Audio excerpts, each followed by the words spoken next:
Well, good morning, good evening, good night, wherever you are, you're watching these videos. We appreciate you dialing in. We got another topic today. We're dealing with the Sadducees. A couple weeks ago, we've been dealing with, I think we did with the Pharisees last week or the week before. And so we're doing different topics as they come up with the Bible study series that we're doing for the Gospel of Mark. So we're going to talk a little bit about the Sadducees today. If you have any questions or comments or concerns, please find us on our Facebook page. Leave a comment over there on our post. Or you can hit us on our website at webbaptist.com and leave a message and we'll get back to you at the earliest convenience. If you like the videos, you want to leave a comment, leave one down at the bottom, like and subscribe. This helps us with our videos as far as seeing who's paying attention, who's watching and who's not. And just getting the message out there for whoever is interested in these topics. So, all right, so we're going to get started. And with the Sadducees, they're similar but different with the Pharisees. And we'll get into the minutia of all that in a minute. I just want to let you know that same way with the Pharisees video, I'm painting with broad strokes for a reason. I don't want to get into the details of the minutia for the simple reason that you can get into a lot of that stuff on your own. I want to get into why there was a conflict with Jesus and his ministry and who they were in regards to being an establishment. And kind of like the Pharisees, you have some similarities, but you also have some differences in philosophy and the point of view in regards to their religion. So we're going to get into that and go from there. So when we look at the Sadducees, their name and then kind of their idea was derived from Zadok, who was the first priest of ancient Israel in 1 Kings. And so that's where they get the idea from. That doesn't mean that they've started way back then and they up to nowadays, because we really don't hear nothing about the Sadducees in the Old Testament, okay? So they kind of derive their idea, their approach, their influence, all the way back to that first high priest, because primarily that's what they deal with and that's what they are involved in. Now, the name Sadducee, some believe it came from Sadduc, which is to be righteous, is what their goal was for all of us, for them to be righteous in the face of God. Now, of course, like I said, there's no mention of them in the Old Testament, but they appear in the New Testament as an established group.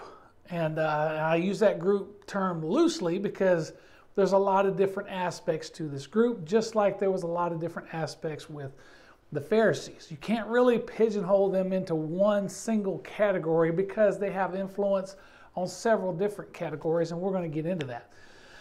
Now, when you look at they came around in the period in between the Old and the New Testament. Okay, so again, if you've watched the first video, you kind of see similarities, obviously, with the Pharisees and the approach with the Sadducees as well.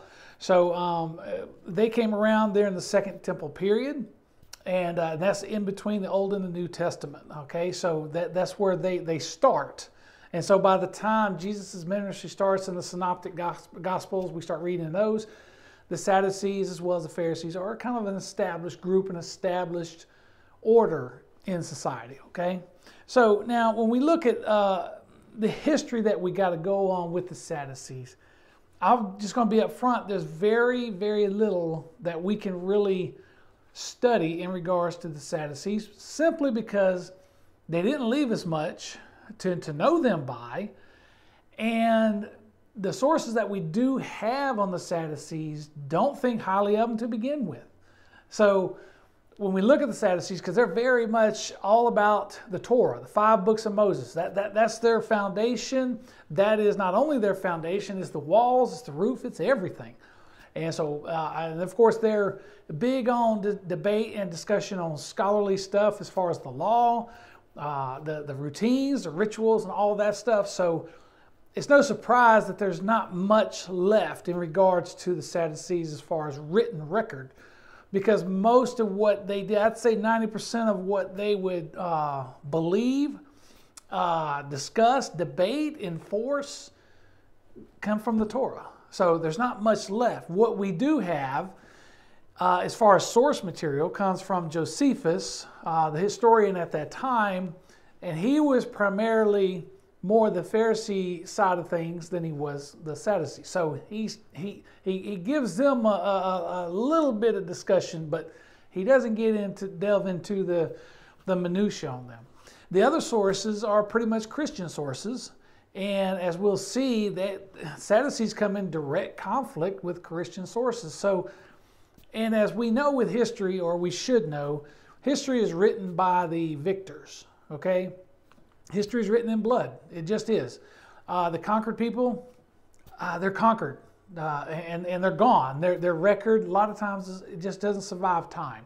So those that last are usually the ones that we have to rely on and depend on. So sometimes we have to read and understand the lens that we're looking through. Like with Josephus, we know he was more along the lines of the Pharisee belief on things.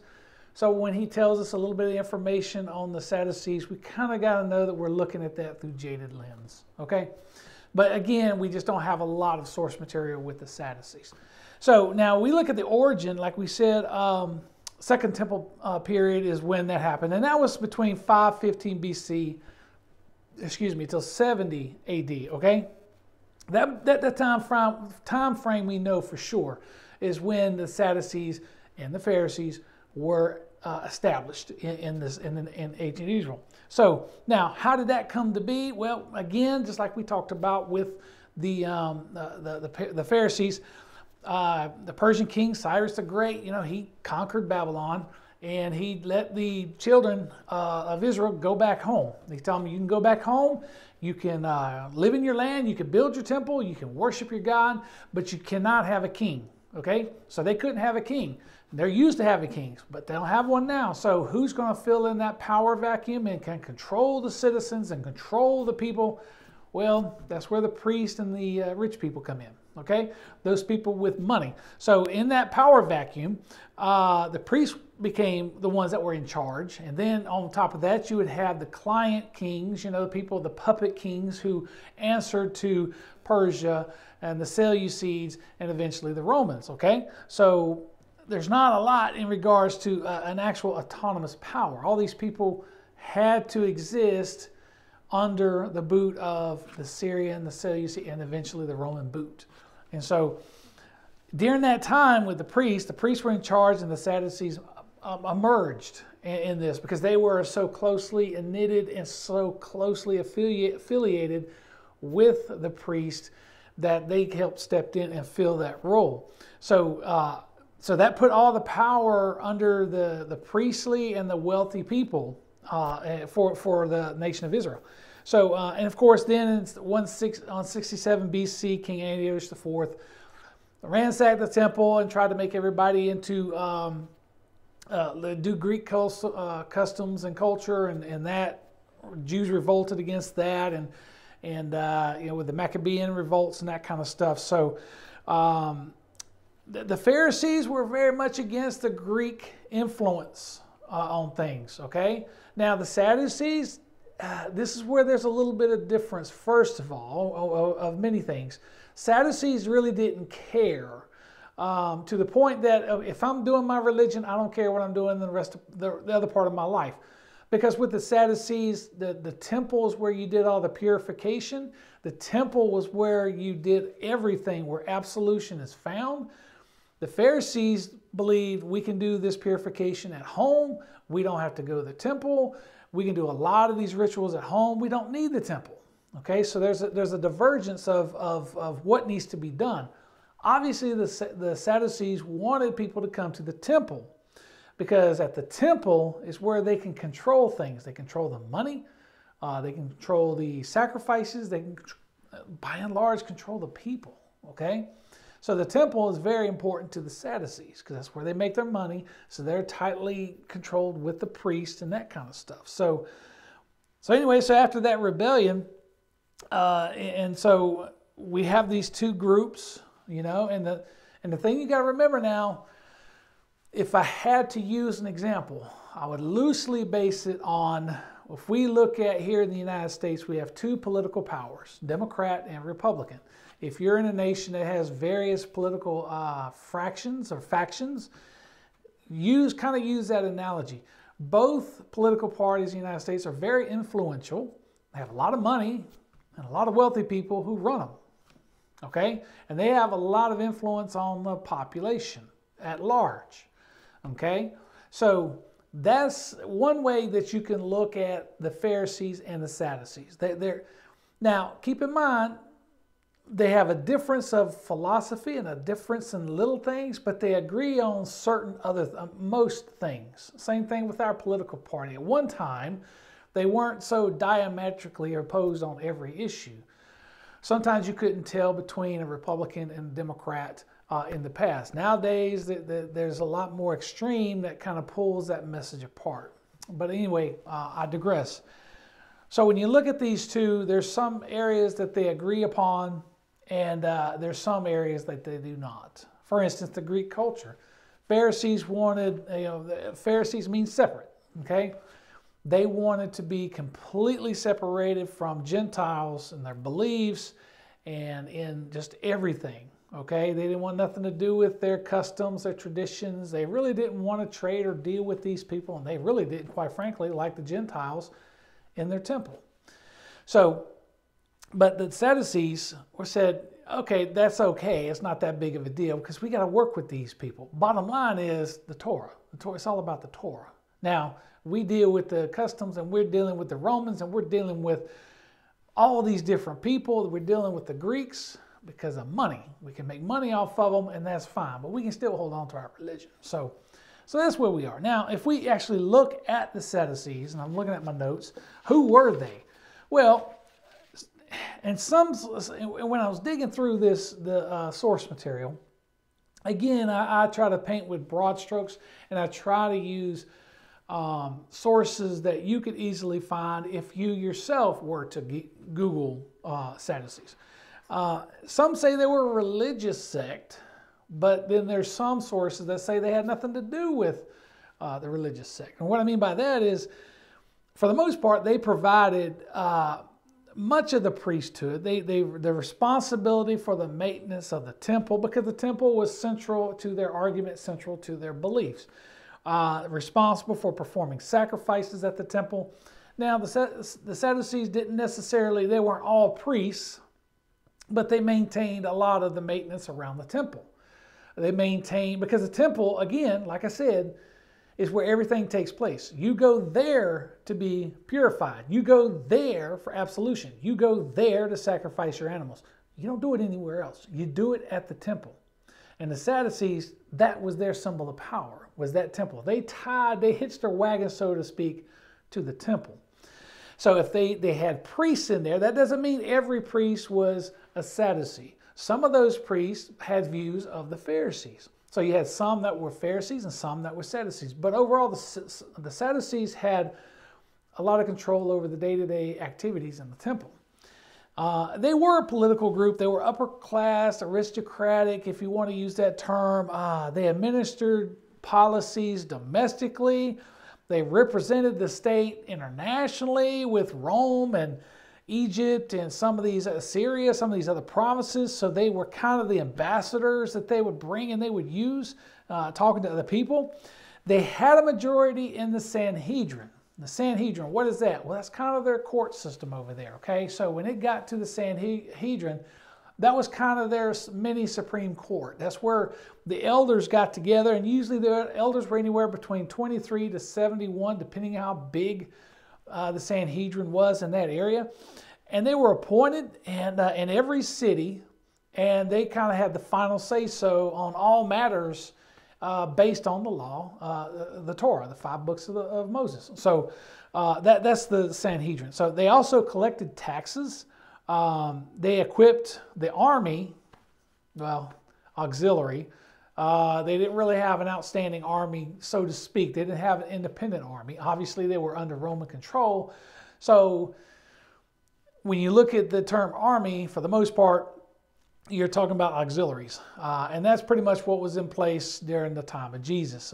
They were Jewish people, but they were armies under control of the Romans. So auxiliaries is a better way to look at that. They relegated regulations with the Roman Empire and mediated domestic problems. So they relegated, what that meant was, they always found the common ground between Roman law and Jewish law. They were the ones that kept mediating between Rome and Jews, okay? So that's what they were for.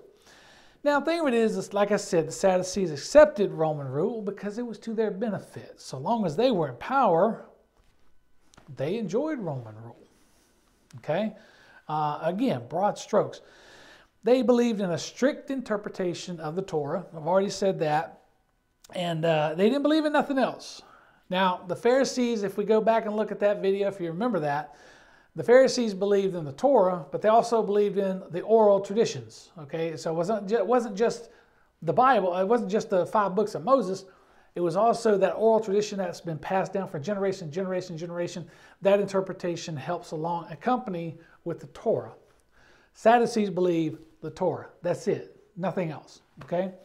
So, again, Sadducees believed in the purification rituals at the temple. Pharisees did not.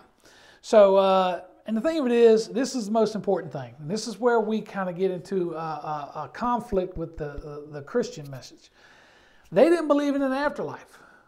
They didn't believe in angels. They didn't believe in demons.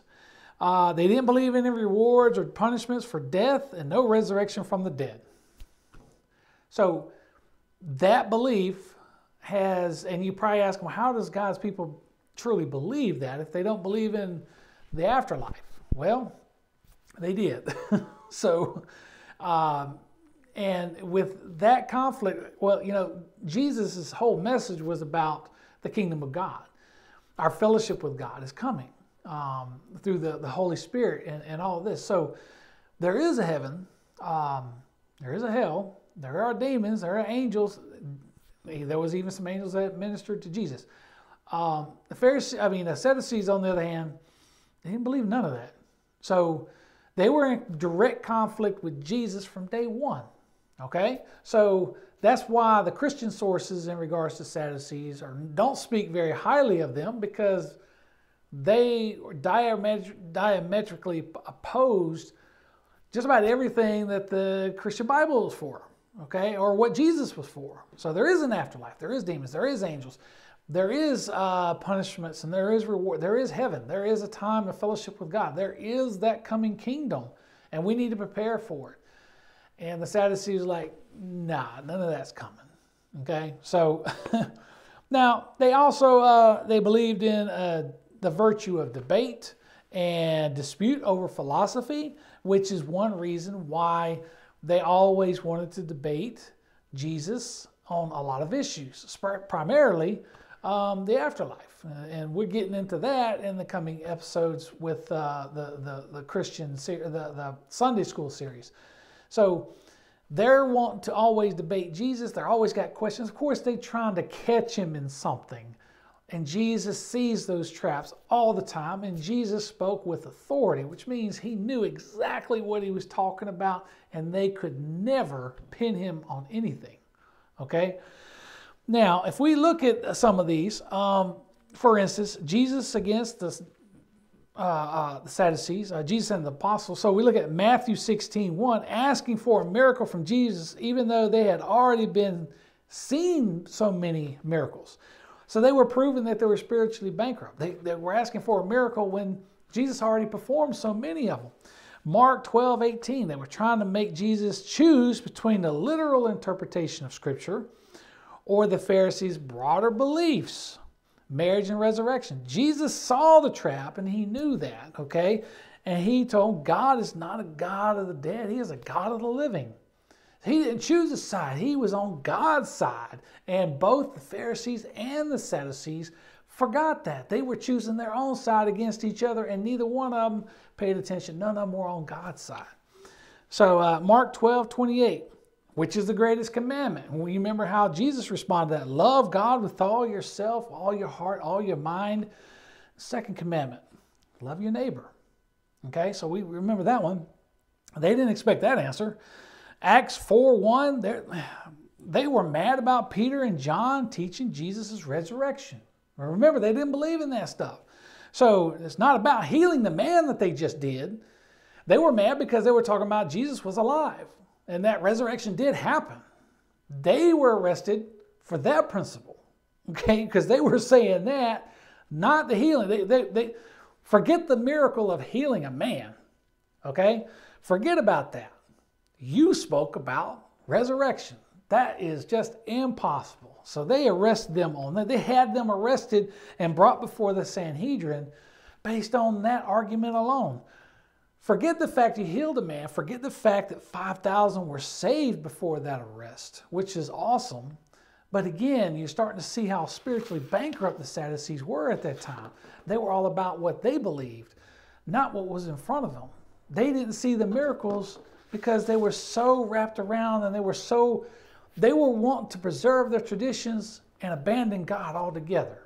And Jesus pointed that out to them. So now, if we look at the impact of the Sadducees, socially, politically, religiously, philosophically, influentially, they were relevant for their day. They were a heavily influenced and sway during the time of their existence. No impact whatsoever after the fall of the sacking of the Second Temple in 70 AD. Once that temple's gone, their primary reason for living is gone with them, okay? Because remember, they stuck more to tradition than they did about God, okay? That temple was the foundation. It was the capstone. It was the crux of their influence and beliefs. You take that away, they had nothing, okay? So with the fall of the temple, the scattering of the nation, and the people, those people, their wealth, their aristocratic life is pretty much gone as well. So that's where they are. Their wooden, unbending, and uncompromising positions left them with no room to growth and acceptance with the general population. So now you're looking at a time where you have the general population, there is no temple, it's sacked, it's gone. 71 AD, there's no temple. So how are we supposed to be purified if the temple's not there? That's where the Pharisees and their views take hold, where you can practice those temple rituals in your house, in your synagogues, not necessarily at a temple.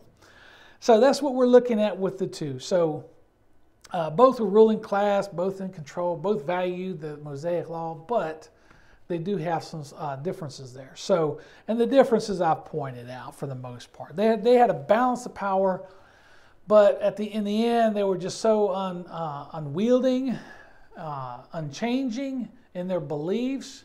They were just so structured and stiff-necked that at the loss of the temple, and they're effectively just wiped out, and they're done.